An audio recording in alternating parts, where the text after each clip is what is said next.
We're back. Baku. We're back. We're Baku. Baku to the future. Dude, let's look at this. Let's look at this video here. Somebody made this about in the past. I don't know. I found it in the past week anyway. Yeah, let's watch this. So anyone watching, we're looking at a video made, I think, partly by maybe Street View, or somebody put a camera on their car going around the Formula One track in Baku. Or what is going to be. Which will be the street circuit. Yeah. Ooh, neat. Well, it's a YouTube video. We're going to put a link in the comments or maybe we want to put the sound out. I don't know. There's the outline on video. Yeah. The sound off. I don't know. Yeah. There's just some fake noises. It's not an actual F1 car. Oh, right, because it's going to be... Right. Oh, this is insane. So, yeah. Oh, man. This left turn. It's the first corner. Coming off the really wide front straight. Going back.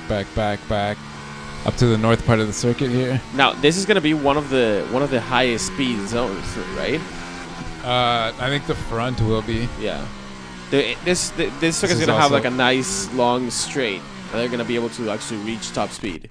Yeah, this part too. This is going to curve around here a bit. This is heading towards, this is the back straight, I guess, heading towards the old city. So there's a chicane, another short straight. Yeah, I just turned the sound off. So somebody just kind of put a dash cam on their regular car and then filmed this. The backwards stuff kind of just drives me crazy. Yeah.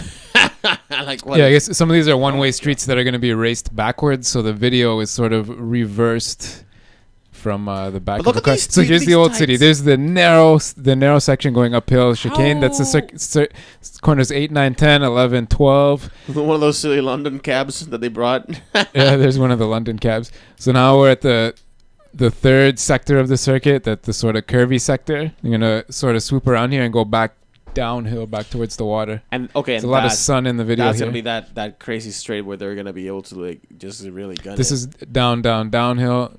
Cobblestone. Back onto cobblestone, yeah. The uphill corkscrew. We don't have any more races on cobblestone anymore. No. Monaco kind of used to be like this, but Monaco has since been resurfaced, obviously. So this is going to be another challenge. For cobblestone, teams. I think, might be in the probably 300-400 years old too, as old as the walled city is. Well, I think even older than that, man. So here the video seems to be stuck in traffic, but there's a little swoop here before it left, and then down to the main boulevard, which is something like 14 meters wide or something. But you can going to be like eight cars wide or something coming down the main straight here. But you can see what they were saying though. That there's not going to be a lot of room for grandstands. No, there's not. But it's gonna look cool. Yeah. It's gonna be like it's gonna look cool for TV for sure. And if you live around here, then you know what I mean. Like then you're set. Same type of thing as Monaco. Anyone that has a balcony that lives downtown here, all these condos here are gonna be filled up with the balcony. So that was the end of the front straight there. Wow, very cool. Very cool to see. Really cool. Right. The most corners of any track. The second longest track. One of the fastest tracks. It's gonna be second long. or third fastest track. Second longest track. Well, the most corners, I believe. 22 corners. Not necessarily fastest in terms of average speed, but no, one of the quickest sectors. Yeah. Mexico, I guess, is the new fastest because they don't have any air. Yeah, but yeah, this is pretty cool, right? Yeah. Now, how does a Formula One car handle cobblestone? Well, they're gonna have to do some crazy like stiff suspension. Right. Sure. Yeah. Yeah, because it's gonna be all bumpy. You're gonna lose some grip. Pull up the tweet too. Like, we might as well look at that quickly. Ted Kravitz, I think, is in Azerbaijan right now because he tweeted something the other day too from his hotel room. But expand that main picture there. He's got a photograph basically standing on the road on the narrow part we just looked at in the video. So you can see the width. There's sort of an SUV sitting near that intersection. It's something 6 or 7 meters wide. And the cars are going to be 2 meters wide. Dude, on cobblestone, uphill in a really corkscrew. Pushing like the... Oh, so they're going uphill here. Yeah, they're going to go uphill here to the back. The top part of the circuit is sort of, I think, just around that corner. I think then they head back down. See, if Crash started, it would have still been in F1. He would have taken this turd. Yeah, that's going to be further narrowed, right? That's going to be piled up with Armcos and those rubber gray things. for sure. Yeah, but I don't know. Pastor would just have a way of just finding it and just launching himself. They're gonna have to protect that. That wall is something the UNESCO World Heritage protected. Blah blah. Nobody can even look at it. No, please, sir, don't look at it. It's just historically protected. I would imagine the sound and vibration of Formula One cars going up this through that tunnel. Oh my god, it's gonna be awesome. Like, who lives here? I want to make friends with them. They're gonna, windows are gonna get shattered. Either somebody lives there or it's somebody's office, right? Like, yeah, somebody's occupies that window. That's oh my amazing. God. Yeah, that's so cool. Wow, phenomenal. I've never been more excited. Yeah, looking forward to this race for sure. Even if it actually like. Sorry, now, can you guys tell me a bit about like the history? Because it's a new race, right? Yes. First time. Yeah. First time, but it's never been raced before. Never even in the country. There's been. No. It seems so crazy to me that they would pick this style in a city, as opposed to like the big sort of American circuits, the newer ones. Like they're American doesn't have money. Yeah. And they're not interested. Azerbaijan is interested in changing the perception of their entire country, right? Right. They've got a condo boom going.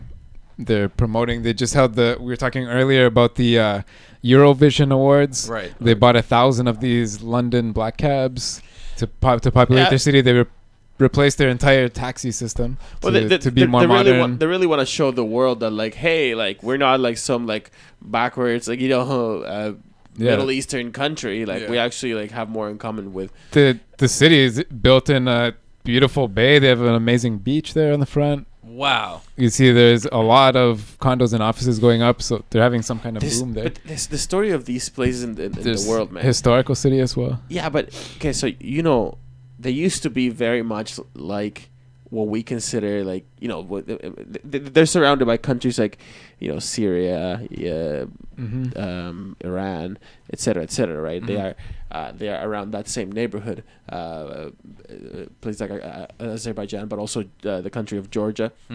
But they do have a distinct sort of Europeanish feeling because these were places that were occupied by the Crusaders. So that's where the European connection kind of comes from. When the Crusaders came, like these were like big bases or whatever. Like right. So people from Europe do have a link to these cities. I was going to say the architecture reminds me of a bit of Europe, and I think and that's what they're kind of trying to like bring back. Like, hey, like we are sort of Europe we're cool. too. We're Europe too, cool. Sort of in a way. Come on, guys. But so neighboring countries, it's attached to Russia, Georgia, Armenia, and Iran to the south. Yeah, really close to Turkey. No, actually, with Turkey. Turkey's in between. They sort of have this. There's a bit missing here. Armenia has a little strip, but I guess Azerbaijan is split in half. It's got an exclave. Anyway, it's just the fact that we're talking about it. Mm-hmm. I think that's what they're going for. This is the whole thing. The whole thing. That's all. That's what they want. Yeah, just awareness about Azerbaijan. They have a bit of oil money right now, so that's why they can afford to do these things. Yeah. And the thing is that to me, if you ask me, I think that a race in a city is probably more sustainable in the long term than a big purpose-made track, right? Absolutely, like the U.S. ones. It's hard to get them right, and a lot of people don't like them because they sometimes because of the sharp turns and the way that like city streets are meant to be, for transportation, right? Not for racing. A lot of the city circuits that they've come up with in recent F1 memory are not great. Like remember Valencia? They never encouraged close racing. They never encouraged. It was flat. A lot of overtaking. They need to put either in a city like this or a part of a city like this, similar to Monaco or any of the classic circuits, elevation. Yeah, it's huge, man. Having this hill, this is the back uphill circuit and the back part of the circuit. And then you come around, and the third sector, a huge part of it is downhill. You go back down to the sea. The front straight is on the waterfront.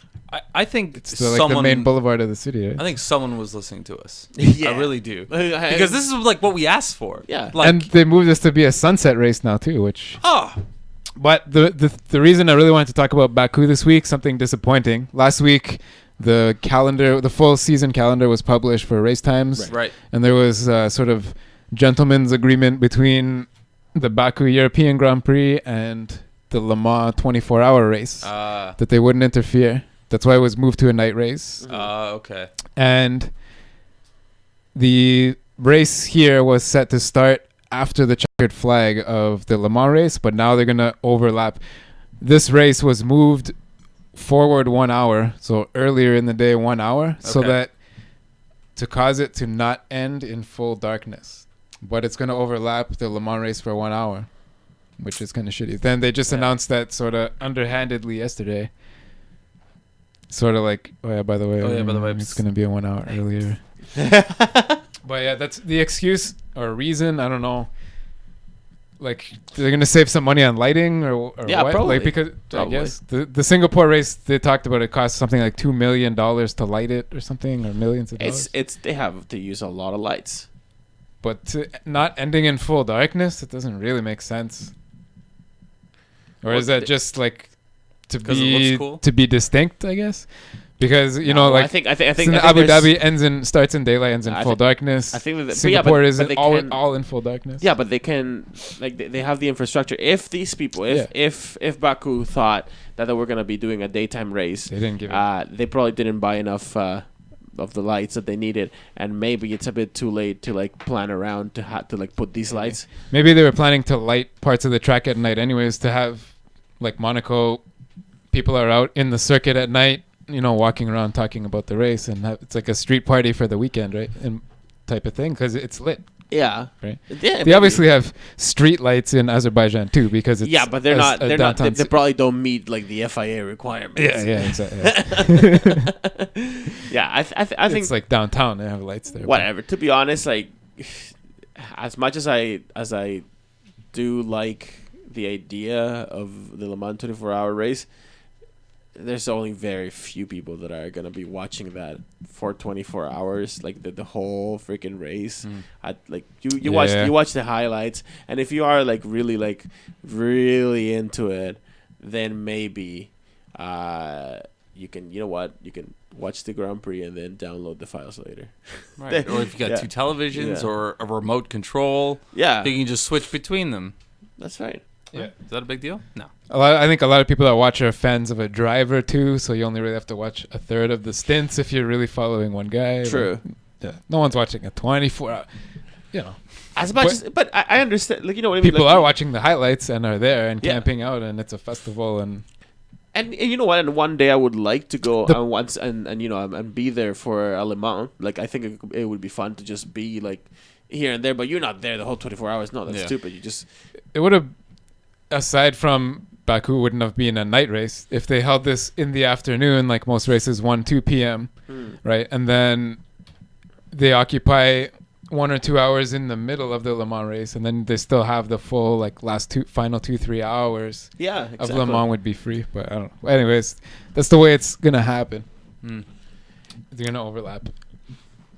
But exciting nonetheless. Yeah. No. Seriously, there's no way that, I mean, even if it's like Mexico, the way that the Mexican race wasn't a super good race, that not a lot happened. Even if it's the same, and not a lot happens in this race, just the fact that, like, come on, look at this. It's gonna be exciting, and you know what? Maybe they're gonna do a pretty good job of putting a good show. Yeah, I think it'll be really interesting because it's a new race for all the drivers. Yes. Right, and then they have to sort of learn it without actually racing it until maybe it'll rain. This has been my favorite part. The last 5 or 6 years now, or maybe more even, they've had a new race every single year. Oh, that's really cool. Almost every single year for a long time.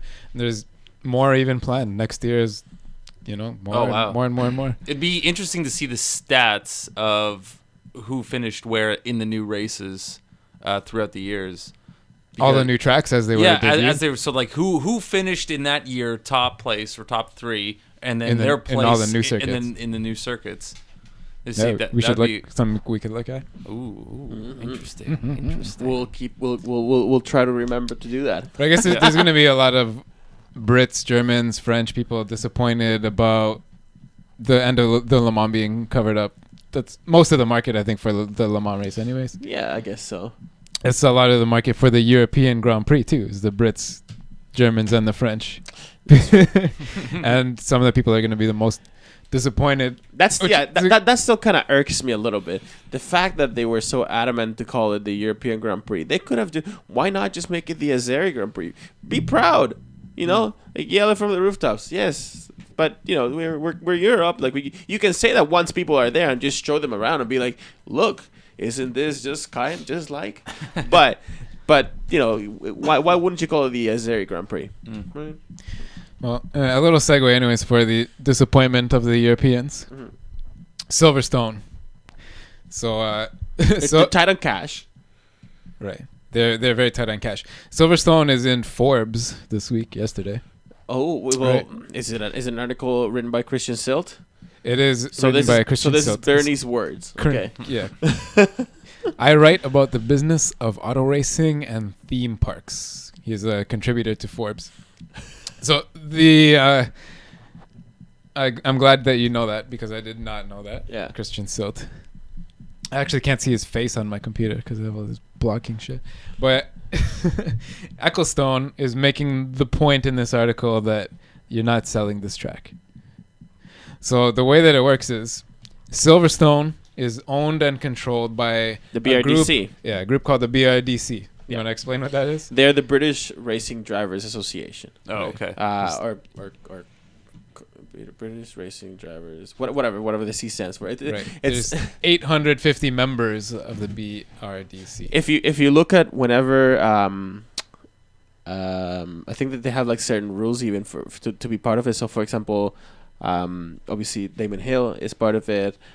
Jackie Stewart is part of it. 850 dudes. Probably mostly men. What's his name? Brundle is part of it. And when Brundle does like certain like TV shit with his own overalls, you can always tell because they're just plain white and they have one little logo. That logo is the BRDC logo. So Sir Sterling Moss also BRDC. Mario Andretti. It's not only British. Wait, Mario Andretti. Andretti is. He is. He's Roger Penske. He's also an American. Really? They're members. See, I didn't know that. But anyway, so they control the track. They've been trying to sell lease control of it for a couple of years now. Mm-hmm. But it's kind of interesting that they're separately from the owning of the track hosts the British Grand Prix. Oh. Silverstone hosts the British Grand Prix, and they have since the beginning. It was an old British military Air Force base. Written into the contract for the British Grand Prix is a clause that says... Actually, a couple Canadian regiments flew out of there, too. Oh, there you go. Neat. I want to find the... Anyway, there's a clause that says this track cannot change hands without permission of Bernie Ecclestone. The control of it. You mean the puppet strings? The puppet strings, right? Yeah. So I don't know. There was a deal that's been floating around since like a month or two ago that they're trying to make happen for Jaguar to take control of the track. Oh, shit. And use it as the Jaguar head office and testing facility for Jaguar's cars and stuff like that. But I guess Bernie's blocking it and using this article to assert himself and say like. The title of the article is ECCLESTONE holds the keys to British Grand Prix sale. But listen, the point is that Bernie actually might just want to run Silverstone to the ground. Right. Bernie actually like has an interest. This is what I believe as well. There's a thing though. For a long time, there's been the idea that there should be an F1 race in London. Mm-hmm. Okay, wait. Let's finish with Silverstone. Okay. Let's destroy Silverstone. Okay. All right. Before Silverstone right now, last year they needed $26 million was their hosting fee. Okay. I'm not sure actually if it was dollars or pounds, but at 26 million currency. The number it doesn't exactly pieces matter. Of 8. It doesn't exactly matter. But what happened, I think 5 or maybe 3 years ago, there's a huge piece of land attached to the racetrack that was controlled by forever, I guess, whatever it was there before. That's I don't know how many hundreds of acres. Mm-hmm. They had control of that, and there's sort of a business park there. Okay. that was generating a lot of income for the group that owns Silverstone, for the BRDC. They gave up control of that a couple years ago because they needed a lump sum of money to do a bunch of upgrades to the track, that Bernie needed them to do, like the facilities upgrade. They basically rearranged the race, and they built a new pit facility, and they used the old one for a separate starting grid for other races. Oh, okay. There's a bunch of configurations for the track. They built that indent thing instead of like it being like a thing that now it goes down, right? Like that was all part of it. Yeah. So they gave up control of that to get a lump of money to do these things that Bernie needed them to do. The thing with the hosting fee is that Silverstone has the contract for the British Grand Prix until 2026, but there's a stipulation that every year the hosting fee goes up 5%. So the British race is already the most expensive tickets of any race in the world. Even more expensive than going to Monaco. Yeah. Think about that. £220 last year. But they made a record attendance, but they're just sort of their accountants have proven like you can't really put the price much higher and expect anyone to come. Yeah. So Fuck. basically they're in a position that, and it's also one of the only races that doesn't have any government funding behind it. No government backing. The government of almost every country that a F1 races in pays for some of it, or at least puts up the money to get everything moving. Right. So there's big like Government of Canada banners at the Grand Prix race at the was Montreal. there? Yeah. Right. We talked about this at least in like one or two corners. Yeah. a few months ago. We talked about this. In return for signing the Canadian Grand Prix contract for 10 more years, for Montreal to host it, there was the government promised $40 million upgrades to the track. We talked about this before, like a hospital facilities upgrade. We're gonna rebuild the pit facility. The teams wanted bigger garages, more up to date garages. Right. The Piranha Club facilities. Yeah. I guess you need some new TVs and some leather couches in there. But as Jay was saying, basically the terms are such that they're fucked. Right. Bernie's not going to let them sell it so that they could get money to continue hosting the race. And as you said, there was talk of a London GP about 2 or 3 years ago. Yeah, a big part of like not that you couldn't race in London before was because these cars were too loud, much too loud. It wouldn't approve like the city councils or whatever. It would be a hard sell. Now they're actually not that loud, and Formula E already does a race in London. Formula E does 2 races in London. Two races back to back, right? Yeah. So the interest has been growing more and more. There is a way to do an F1 race in London. Plans have been around for a while. Can you go over the bridge, please? But they would do it in a way that's the point, like to make it so they're gonna try to like make it so that it does bring up at least some of the monuments in the city, right? Or at least some of the most important, like maybe like even they were even saying of like doing like a sort of a hairpin around Buckingham Palace. Oh, cool. I think that was proposed when this came up in 2012. I think that was part of that. Yeah. And now they're more pushing on Hyde Park, which I think the Formula E is near there, isn't it? Something. Battersea Park. Okay. So yeah, anyway, Hyde Park is a big park, and you can do lots. For Americans, it's like the Central Park of London. Yeah. Or the High Park of Toronto. Yeah. Hyde Park, High Park, but it's their big park, yeah. And it's really exciting. You actually, interestingly, like if they actually do end up doing it near Hyde Park, Bernie's offices are like basically 2 blocks away. That is from Princess Gate. His office overlooks, and the park he lives above it overlooks the park. Right? Part of it does, like the top of it would. Yeah, it's not in the entire building because there's like there's like a street in between with like some construction there. But if you go high up enough in Bernie's office, you can see down on Hyde Park. But I think it would be brilliant to have, and I think I would like to have a race in London. But the point is that 2 British races are unsustainable. There's just like the British, a race in London would kill attendance for the British Grand Prix in Silverstone. It just would. Yeah. Not because it would be, or not just because it would be a new race, and because they'd probably like find a way to like make it really cool, but also because the people that would like the British people that would have gone to Silverstone that are from London or the surroundings, they're gonna prefer to go to London, then stay at home, save some money that way. The camping was expensive and not very good at Silverstone. Anyway, it's far. Here's a related quote. The guy behind this, this is actually going to be, they're changing the Road Traffic Act of England before Parliament within the next few months to make this happen. So there's a Conservative MP named Sir Greg Knight, and he is the chairman of English Parliament's Historic Vehicles Group.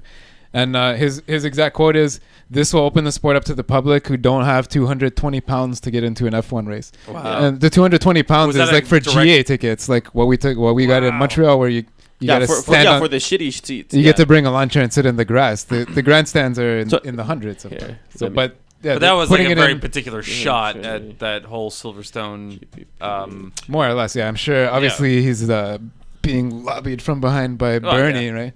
Bernie's getting articles in Forbes to assert his. So 220 British pounds is 444 Canadian dollars. Where do we get it? We got our tickets on sale, like but we were $76. Yeah, $76 right? paid for. Yeah, for not even grandstands. So it's we got our tickets on a half price deal. They're normally $150. That is unreasonable. Yeah, it's 2.5 times anyways. Yeah. Plus, the Montreal race is in Montreal. It's right downtown. Yeah, you can get off the subway and you're at the front door. Whereas which we didn't take. The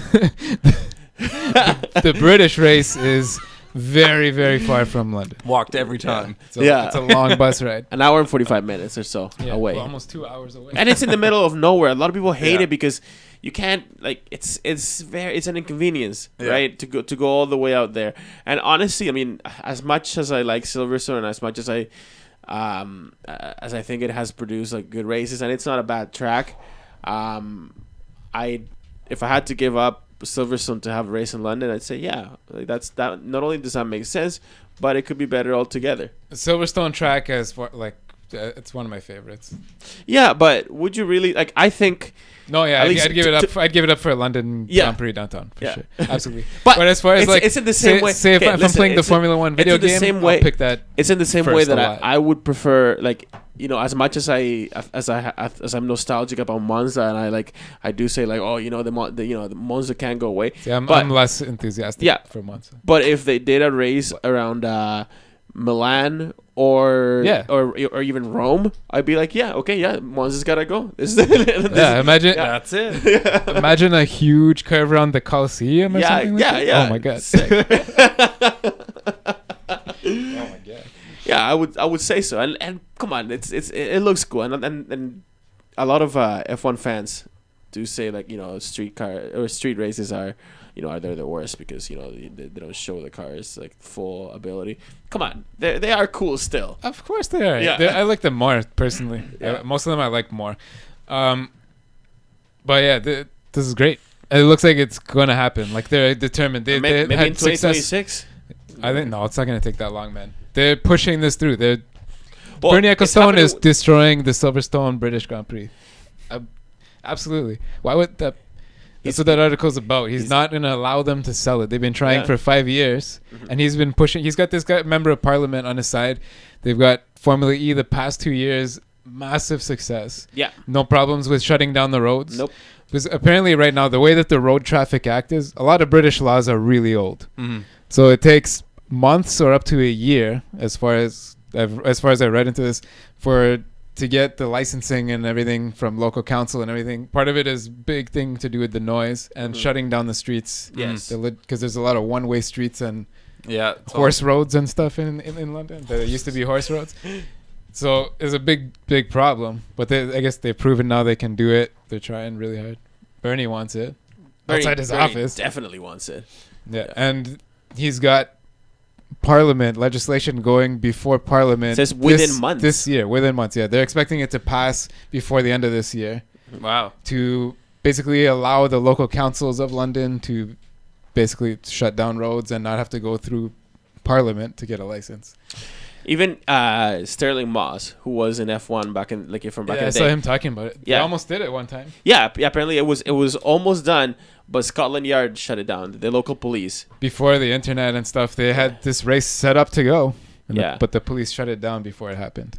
And on safety grounds, but this was also before the FIA was big into safety. I think Before AMCO was invented, Yeah. people were just sitting on the sidewalk. It's type thing. and even Sterling Moss says that it would be fantastic. It would be great to have a freaking yes. London race. Yeah. Make it happen.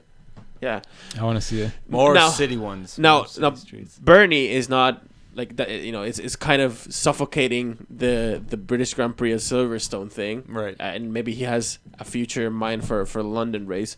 And then on the other hand, now he's turning around and saying that there shouldn't be there's no worries, there's no concerns with the US Grand Prix, even though we know that they're not sitting on solid footing right now.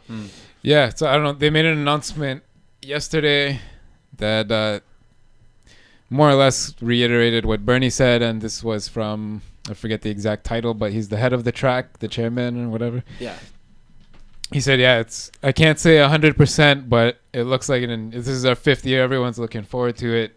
It's, they have about a 7 million shortfall in government money because of the attendance was down this year because they got Right. hit with that hurricane. Right. So that's what's up in the air. But I think they should be able to find 7 million. It's kind of a big deal. But again, there's 21 races on the calendar. The Concord Agreement says 20. And there's nobody's mentioned it in any of these news articles, but one of these races still might not happen. Yeah, it's still nothing. might not. Maybe Spa, maybe Monza, maybe United States. Bernie probably knows which one it is. Or at least which one he wants it to be. Yeah. Or maybe he doesn't want to be any of them. I don't. But yeah, You know what I mean? if the teams take that to arbitration, like they're gonna win because it's already been written down. 20 races. Right. That's it. Right. Yeah, they cannot be forced to race the 20 races, or more than 20 races. All right. Anyway, a decision has been promised for the end of February. Do you think though that maybe Bernie's angle this year is gonna be, you know what, you don't have to race the 20 races, but there's gonna be like people out there that don't have enough points that maybe they'll make that their 20th race. The Joker race. Yeah, like a Joker. So let's say if you're in the So if you're Mick Honda, you go skip Spa, maybe or Monza, or the Yeah. power track. and just go to the other one, get some points there. Save your penalty, wear and tear, and trying to push the engine to 100% for 2 hours. Right? Why not? Right? Like I that don't could be know. that could be a team, like one team's angle. Yeah. This layered on top of the cliff. Yeah. Right? For sure.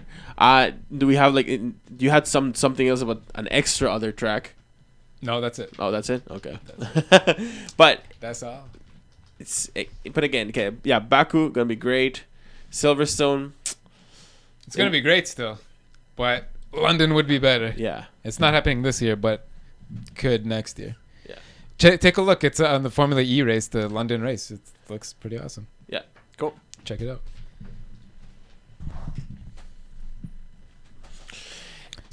So today's the meeting. Pirelli The Pirelli meeting in Italy. in Italy. Very interesting. Right. The secret side meeting for 2017. But we don't know anything about that. Really. Nothing has come out yet because Right, yeah. on account It's of it being a secret Happening now, sort of. Just happening today. It probably hasn't even ended. These meetings apparently go like till late, man. Go like all night. Yeah, it's Yeah. worth hundreds of millions of dollars. Yeah. Yeah. Order some nice pizza, What Some Italian pizza. what is go for some nice Milanese aperitivo. Should be nice. Should be nice for them.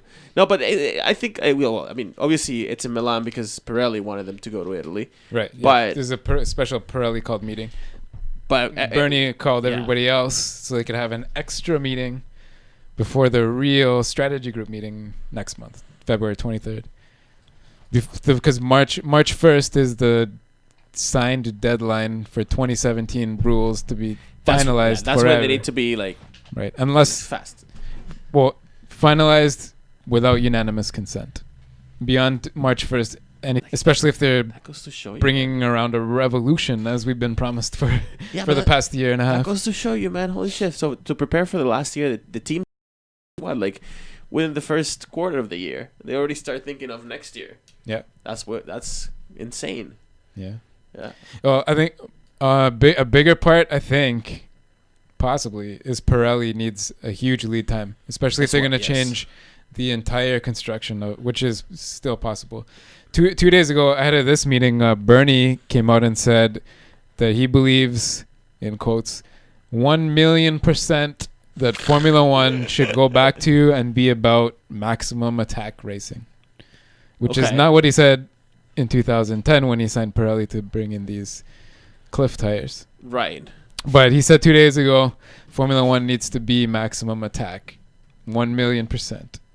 So maybe that's the way we're going now for 2017. But how is that even gonna come to play? I mean, see, the thing is that completely new tires. But basically, call Michelin back. Hey, remember we said you guys we didn't want you to build tires for us?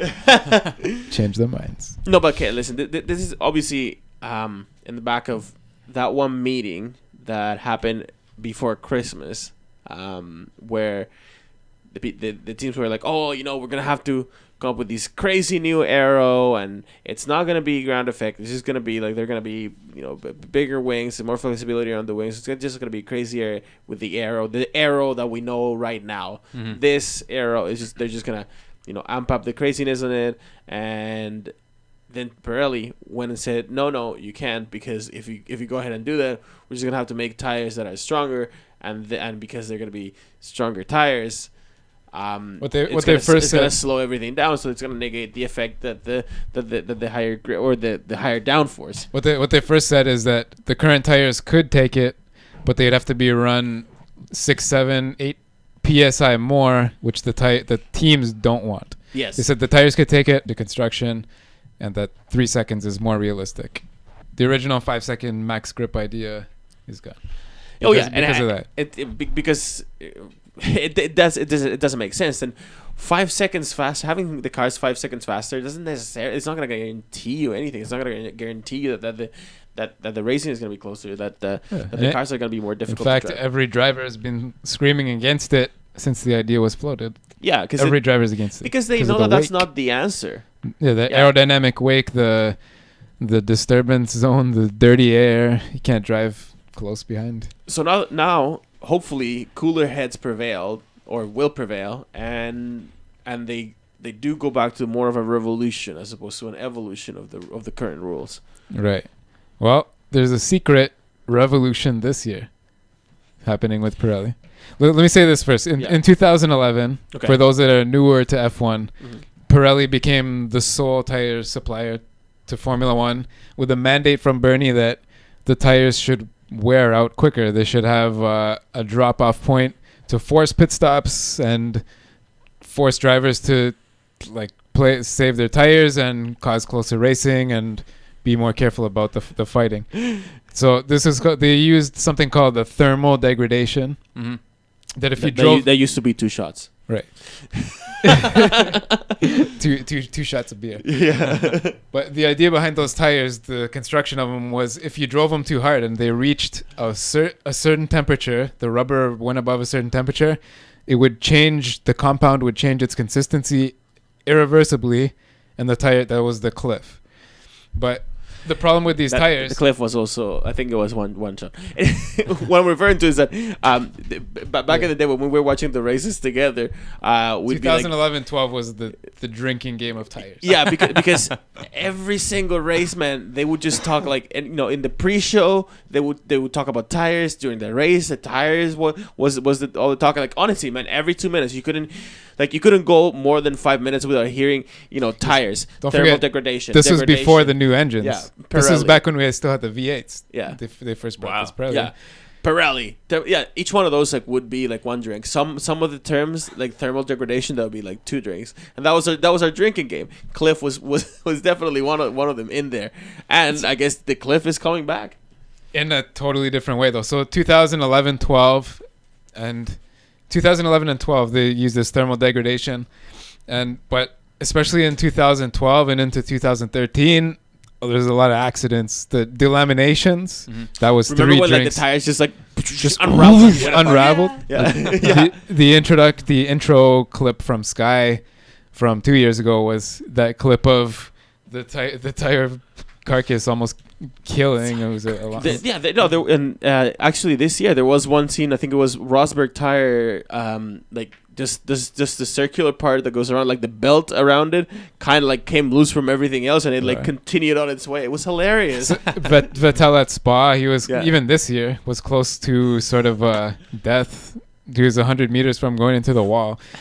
So, but into 2011 and 12, the tires were coming apart a lot, and there were a bunch of punctures because of the construction. So, in the halfway through 2013, they switched the type of tires they were using. They went to a stronger tire.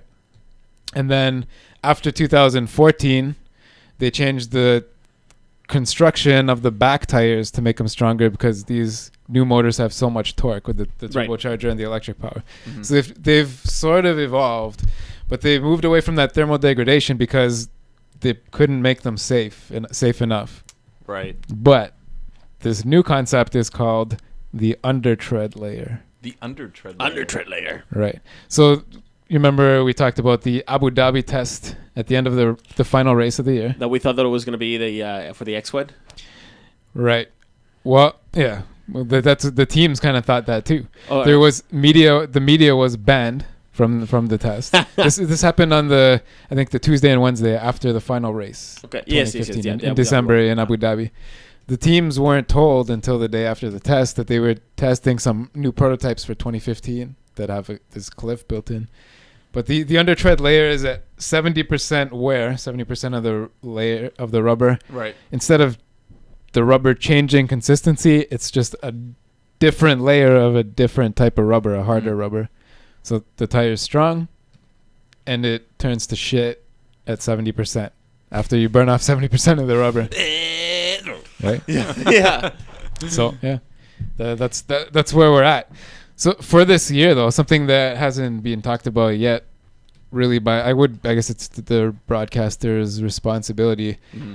There's a new tie-up between FOM and Pirelli to put a ton of tire data on the screen for us, because teams now are going to have their full range of sets, 3 different types to choose from, the 10 tires. Yeah.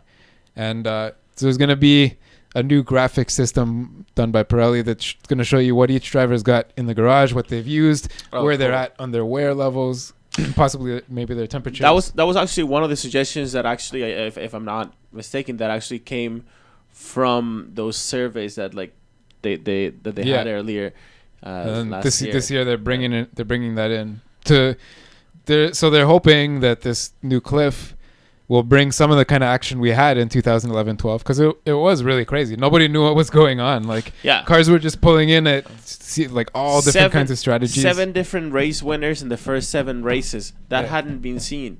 Whoa! There's more practice on the tires now, but there's a new compound. Yeah.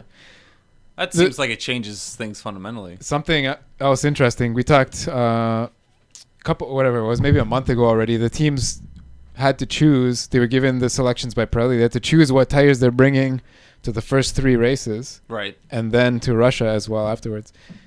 Now, right, but they weren't told about this cliff until after everybody's choices were in. If you didn't know that, really. So the first 3 races at least are going to be completely in the air because the teams didn't know that the cliff was built into these tires. They assumed that they had a softer option, which isn't actually available at the first 3 races. Yeah. And they assumed that they were coming on the same tires as they had.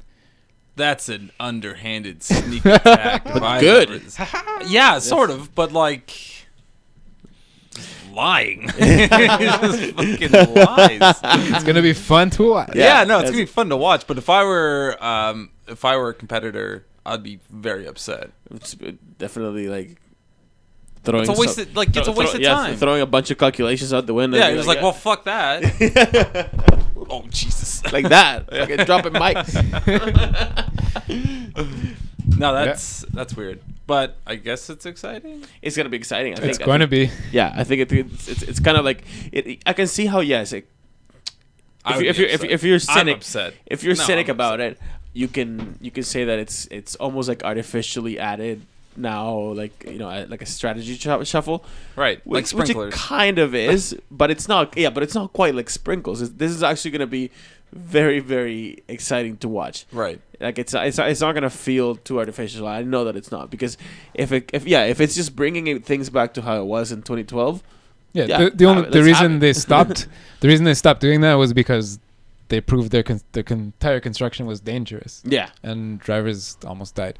Like here's we don't have to bring it up, but picture of the lamination there. You can find a whole bunch. There were a lot actually of delaminations throughout the practice qualies and the races. But hopefully those won't be back. Even though there was one this year too, right? Right. They changed those back tires. Yeah. I don't know, But it's then gonna the pressure or whatever. Yeah, I'm sure whatever. Pirelli's gonna be able to handle it. Even those crashes where meaning could have gone a lot worse than they actually did go. I think we're still in the safe territory with this, and it would be nice to see to bring back the cliff. Let's bring it back. Bring it back. Yeah. But it might only be for this 1 year, because by March 1st today, Bernie's going to be pushing this max attack. March 1st is not today. No, but the meeting today, Bernie is going to be pushing. Yeah. For March 1st. The max attack though. Yes. Right. Okay. So for today, he'll be pushing the opposite That of what he's promoting this year. Because he already lost one battle with the engines thing, and he hasn't given up on that though. no, he hasn't given up on that for sure. Listen, I think maximum attack is definitely what the fans want, but I'm sure that like them in defining what maximum attack is, that's where they might. It sounds mess it like up. a superhero move from a Japanese anime. If maximum attack. If you go back on YouTube though, you don't have to watch a whole race, but and we don't have to do it on the show either. But just the listeners, go look at like 2006, 7, 8, somewhere around there, and just watch. Just Google Formula One battle or something, and watch how different they were then. Yes, so it's like a different style of racing. They were pushing like as hard as they could, whereas now it's more of you see them fighting the grip and everything. Right. I think the last thing they need is to go back to get rid of the computers in the car. Those computers, too much data. The car is controlled. Taking our jobs. Yeah, the car is half remote controlled by 50 engineers in a control center like NASA has. Right. It's crazy. Yeah, I don't like it. Now it is one of those things that's not very popular. Faux show.